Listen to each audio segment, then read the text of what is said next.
Hi, this is Karen Rowland, founder of Hush Providence. Welcome to my new weekly Wellbeing podcast, Real People, Real Conversations, Real Life. We'll be talking about all things relating to the human experience. What makes up a life? What creates joy and happiness? What makes humans the same or different? How do we care for ourselves and each other? We'll even try to answer the 5 W's of well-being: who, what, when, where, and why, and how this all fits together. A little ambitious? Maybe, but join us as we connect with local topic experts, peers, mentors, and healers. Welcome to Hush Providence, a well-being podcast. On today's episode, I'm excited to welcome Ashley Cotta Grant. Welcome, Ashley. Hi, thank you. Thanks so much for having me. So, Ashley, you are a registered dietitian, and you're an owner or the owner at Food for Fuel Dietitian in Newport, Rhode Island, fitness instructor, poetess, wife, and mom to be. You get to celebrate maybe your first Mother's Day coming up, right? In a week or so. Yes, I It's know. I was exciting. so excited about that. And it's a boy, and he's due when? September 4th. So, Nice. Yep, Labor Day. Appropriate. I know, right? All right, let's start at the beginning. Maybe you could share your personal story of self-discovery and how you landed this career path. Yeah, absolutely. I mean, definitely for as far as the career goes, I had a big long journey to get here. So one of the main reasons I was so interested in nutrition and I wanted to study it was because in high school I had a really poor relationship with food, and at the time I didn't really understand why. I guess it was more just it happened, but it's in hindsight that I'm recognizing my upbringing had part of it, had a role in it. And then also I was in cheerleading, and cheerleading is a sport that is very physique oriented. And I wanted to be captain, and so there was just like a lot of pressure on that. I was very type A, wanted to get really good grades, I wanted to be perfect, I was like a perfectionist. So that kind of led me to not have such a good relationship with food. And why I'm so passionate about what I do now is because I wish I had someone like myself to look up to when I was, maybe 15. I think that's kind of when these issues regarding body image started happening. And I really wish I had that. This day and age, it's definitely different. Like, I don't know if you know Lizzo, she's an artist and she's all about like body positivity and, loving your body no matter what it looks like. And I love that, but I didn't really have much of that growing up. The people who were called like the F word, fat, on TV were, looking back, are like the healthiest looking people I've ever seen. So it's kind of scary. So that led me to really want to fix my relationship with food, which of course came with a degree in nutrition.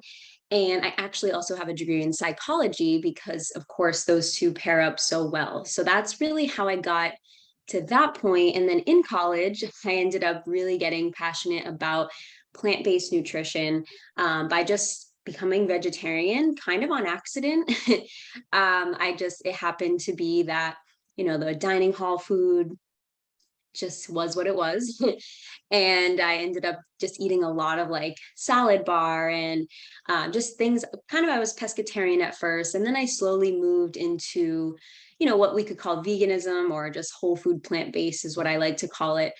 So that's what how I eat now. And it actually really helped me heal my relationship with food because, as you might know, disordered eating, I'll say, is not just about, it's not even about really the food. It's more about body image and the way you look at food and how you eat, not necessarily so much what you eat, but when you're eating plant-based food, it's really the mindset around it that helped me to heal, along with, of course, other factors like exercise and a support system and all the things we talked about at the Dean Ornish program as well. So if you could just step back for a second and talk about maybe just an overview, the differences between being vegan, being plant-based, whole food plant-based, because just kind of what do those lines look like? Yeah, so I actually have a podcast about like the different vegetarianisms, but even as far as like going into the terminology, I love to talk about that because veganism is something that I kind of steer away from using that term a lot, only because it's very like not inclusive with a lot of things. Like it could be that one day you just really are craving fish, and so if you're vegan, that community kind of looks at you like, well, why would you eat that? But whereas the intuitive eating approach that I really stand for is like listening to your body, and so veganism is more a stand for animal rights, also environmental reasons, right? And so that's one of the reasons I am plant-based, because I do want to eat mostly plants for the environment. And I know like someone, like I have a 16-year-old cousin who's vegan, and she definitely does it for animals. So she's more so eating things like Fritos, which are technically vegan, but are they healthy? No, and things like that. So when you hear vegan, and even packages that say plant-based, they're not always health promoting foods, but I'm sure they're tasty and they don't have any animal products in them. So it's a step in the right direction in terms of health. But that's the big reason, is like plant-based is more for health reasons, especially whole food plant-based, less processed things. And then vegan food can be very processed. And it's so easy now, like restaurants are offering it, even the home delivery services now offer it. So there's really no excuses. But what are some of the myths maybe about plant-based that you can kind of talk about? Yeah, Like, are you actually, getting enough definitely. protein? Yeah. Yes, that's definitely like one of the first ones. Protein is like a big one, because it was cool. I saw a video the other day this girl did where she got a lot of backlash on, well, you have like no protein in your diet. And she went back to that day, wrote out all the protein she was getting, and it was over 150 grams of protein. And she only needs like 2/3 or a third of that for her actual like body composition, what she needs in a day. So it's kind of funny, because even if you're vegan or plant-based, you can get probably double of what you need or more. And so that just goes to show, if you're eating a standard American diet, you're probably eating way too much protein. But another thing I hear a lot is like soy is bad. And that's actually not the case. It just depends, I guess, on which type of soy you're looking at. So, soy, when it comes to edamame, tofu, tempeh, miso, soy milk, those are things we want to have. Whereas, things like fake chicken and like fake meats that are made with soy protein isolate, that's kind of where we want to limit and have as like treats, instead of having it every day. And now a shout out to our sponsor, the Good Seed Market, 138 Central Avenue, Seekonk, Massachusetts. Started in 1989 by three friends with a goal of creating a neighborhood market offering simple, natural, organic products for a healthy lifestyle. Now a member of the independent Natural Foods Retailer Association, our friends at the Good Seed are offering our listeners a 10% discount on their first purchase just by mentioning Hush Providence. The Good Seed Market, a place where ideas can grow. So we met at the Ornish Cardiac Rehab facility, and you were a great nutritionist and helped a lot. I did the plan for probably 3 years. I was really good about it, and I actually liked it. It was easy. The pandemic hit, and I kind of went off the rails a little bit, so I think I need a little refresher, but it does work. It was easy, and yeah, I highly recommend it. So maybe you could maybe give us some pointers on meal prep and things like that to kind of make it easy for people. Yeah, actually, I'm big on meal prep for my own life, and I think it's just a really great way to prepare yourself for the week, because we all know that feeling of opening the fridge and there's nothing in there, and we just close it and then we reach for something in the pantry like chips because it's easier and it's quick and it's delicious. And so having that in your fridge is really important, something prepped. And it's going to look different for different people. For me, I know I like to prep the actual meal on like a Sunday, right? I usually prep like 2 meals, like a lunch and a dinner option. But for me, that works just because of the way my mindset is and my mentality. And the best tip I can give for, getting into it is starting slow, but also one of the biggest tips in general to stay with it, maintain meal prepping, is think of the end result. Don't think of what you have to do in that day. Because when I think of having to meal prep, I'm not like, oh, yay, every week. Some weeks I am because I do like to cook. But my biggest thing is, I think of, oh my gosh, I imagine myself, I use that imagery of like me going to look in the fridge and grab something and go head out the door to work, instead of me opening the fridge and being like, oh my gosh, I'm going to have to stop for, lunch at work. And then that's going to take time out of me getting work done. And, so I think of it more as like the end result, and that not instant gratification, that delayed gratification. But in terms of the actual prep, I would say there's multiple ways to do it. Like I said, the way I do it is kind of all at once, but if I can break it down, it's so much easier. So kind of like, say, Friday, getting groceries, Saturday, chopping things up, and then Sunday, maybe cooking some of those things. And you don't even have to cook the whole meal. You could even just like chop your bell peppers and onion so that when you go to cook a stir fry on Tuesday, it's ready to go. So like it could be simple, and you can also utilize stuff like prepped veggies, chopped veggies already done at the store too, if it's in your What budget, because I I know want it's to more pricey. but overall it's not more expensive to do the plant-based diet. I mean, I think that's one of the myths too.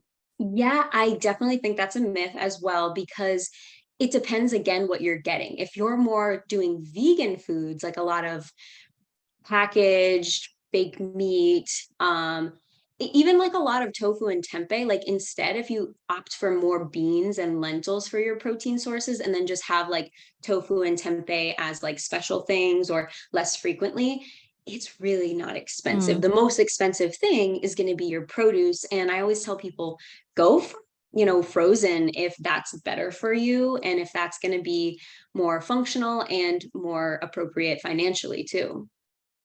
But with the seasons changing, I mean, we're going to have all the farmers markets coming out now, so it makes it kind of fun to get out there and do all that. I want to make sure we talk about some of the services that you're offering at Food for Fuel. So I know that you've got this home reset program, and Yeah. if you could talk about that a little bit. Yeah, so the home reset is, it's just essentially a way to bring a kind of a kitchen cleansed into your home, a yoga flow, sound bath, and journaling prompts. So kind of taking some of the aspects of lifestyle medicine and bringing it to a retreat in your home. So that way, because retreats, I've been on yoga retreats and I love them, but they're expensive, and we don't always have the flexibility on our schedule to just, oh yeah, let me just like hop on a plane and go here and take work off. But this could just be a weekend, a Saturday, Sunday, where you are like, okay, I want some guidance in this area in nutrition and some help with even like meal prepping. And those are things that I offer for services within that home reset retreat. And my favorite part is really, I love the sound bath, because people really don't know how much sound affects them and how little they participate in stress management. So it really helps to realize like, wow. And journaling too, the journaling prompts, sometimes people find it really challenging because they're just not used to diving in and self-reflection. Do you go to the grocery store still? Do you do that service? Yeah. Yeah, so the shop and learn is actually one of my favorites, and I've been doing a lot of them lately. And I did one recently that ended up being 2 hours instead of an hour. And it was just because it was a whole group of people. It was like 6 people. And we had just had a lot of questions, which I love. And so it was really fun to get the different perspectives in the group and different questions and different, just even knowledge from different people is such a wide range. Like we have people who kind of understand plant-based and then people who don't, and so it's cool to have them bounce back and forth with their ideas as well. And a lot of times you think you're doing the right thing and making the right choices. And Yeah, then when you actually sit down and read nutrition labels, it's not necessarily the best choice. So yeah, there's a lot to 100%. learn. Yeah, for sure. Especially with the artificial sweeteners right now. a little bit mortified with how many people are using like things that have aspartame and red dye, and it's just crazy. So the new mom community, this is a whole sort of new thing Yeah. for you to kind of Mhm. dive into. You must be excited about all of that. And Yes. your little guy, are you going to bring him up with all of this plant-based nutrition Yes. later on? Yeah. I am. So, yes, definitely excited about the mom community. I actually already had a blog post up about just different nutrients that are really essential for the growth and development of the baby and for the mom, of course, too, during pregnancy. But I am very much excited. Me and Rashid, my husband, are very excited to raise our son plant-based. And he is also plant-based, Rashid. And it's something we decided like, okay, we will say until he is old enough to make his own decisions, we'll raise him this way. And we're just hoping that, he stays on the path. And it's funny because my friends joke with me and who are not plant-based, these friends, and they're talking to my belly saying cheese, whole milk. And I'm just laughing and I'm like, but you know what? I'm going to raise him like this. And those things are probably going to be like he might not tolerate because he's just been used to not eating them. And that's, in my opinion, a good thing. We want to tolerate things that are going to be beneficial to us and not things that are going to harm our system or our body at all. Or the planet, right? Yeah, and the planet and animals. Do you have a favorite plant-based local restaurant that you could share? Ooh, yes, I have multiple, but definitely the closest one I will say to me, the two closest are Root on Broadway. It's in Newport.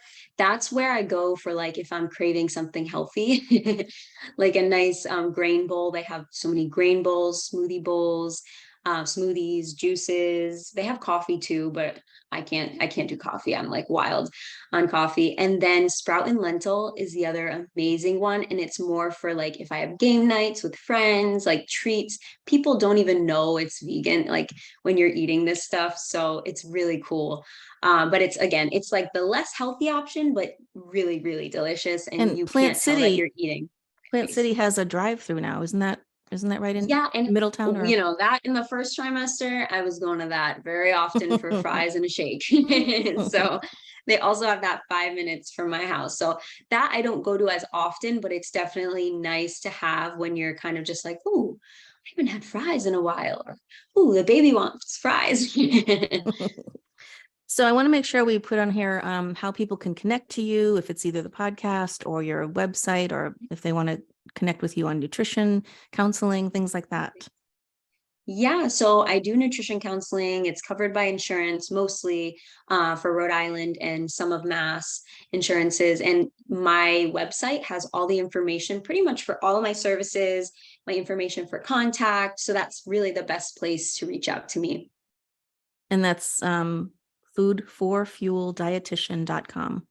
Yes, yep. The And the name of your four. podcast is Fuel Yourself. Fuel Yourself, is that it? Yes, Okay, fuel awesome. yourself. Yep, Okay. yep, absolutely. Ashley, thank you so much for participating today, sharing your story and giving us some great tips and healthy lifestyle choices. And I definitely need that refresher class. So we'll have to talk about that. Absolutely. And thanks everyone Yes. for listening. And until next time, be well. Thank you. Thank you. Thank you so much for listening to Hush Providence, a well-being podcast. This would not be possible without the incredible help from Jamie Farinella and Stephanie Whitehead on branding and logo concept, John Papa's endless generosity, David Davignon and Austin Lynch for their skilled technical expertise, and of course, our amazing guests and all of you, our listeners. Until next time, be well.